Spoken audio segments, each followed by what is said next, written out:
Friends, তোমরা সবাই কেমন আছো? তো আজকে আমি যাচ্ছি সোদপুরে কালী পুজো দেখতে। সোদপুর অবশ্য আমার মামার বাড়িতে, প্রথমে মামার বাড়ি যাব, তারপরে এই কালী ঠাকুর দেখতে যাব। আর আগের দিন আমি বাপের বাড়ি চলে এসেছিলাম। তো মামার বাড়ি এসেই শুনলাম নাকি বেলতলায় মা চলে এসেছে, তাই মাকে বেলতলায় দর্শন করার জন্য আমি বেরিয়ে পড়েছি।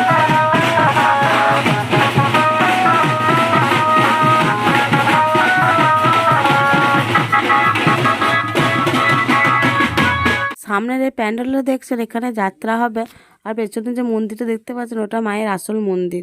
তো আমরা মাকে দর্শন করার পর সবাই মিলে মেলা দেখতে চলে গেলাম। যেয়ে দেখছি অনেক দোকান বসেছিল, কিন্তু মেলা আমরা বেশিক্ষণ ঘুরতে পারিনি, বৃষ্টি শুরু হয়ে গিয়েছিল। আমি এতদিন পুজো দেখছি, তো কখনো দেখিনি রাত্রে এত বৃষ্টি হয়েছে। হ্যাঁ, বিকেলে বৃষ্টি হয়েছে, কিন্তু রাত্রে হয়নি।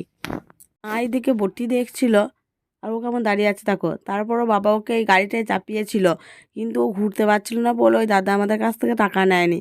ওর বাবাই এরকম করে ওকে ঘোরাচ্ছিল, ও তো খুব আনন্দ পাচ্ছে। আর এখানে কত মানুষজন এসে বসে আছে মায়ের দর্শন করবে বলে। মা এখনও এখানকে আসেনি, আর মায়ের ফটো তুলতে নেই বলে আমি কোনো ফটো তুলিনি। তবে বৃষ্টির জন্য আমরা একটা আইসক্রিম খেয়ে পালিয়ে এলাম। তারপরের দিন সকালেই আমরা আবার মেলা দেখতে চলে এসেছিলাম। আর রাতে বৃষ্টি হয়েছে বলে কত কাদা হয়ে গেছে দেখো।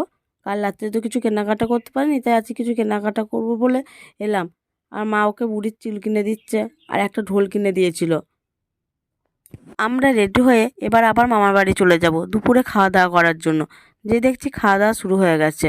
তো আজকের ভিডিওটা আমি বেশি বড় করিনি, এখান পর্যন্তই। টাটা।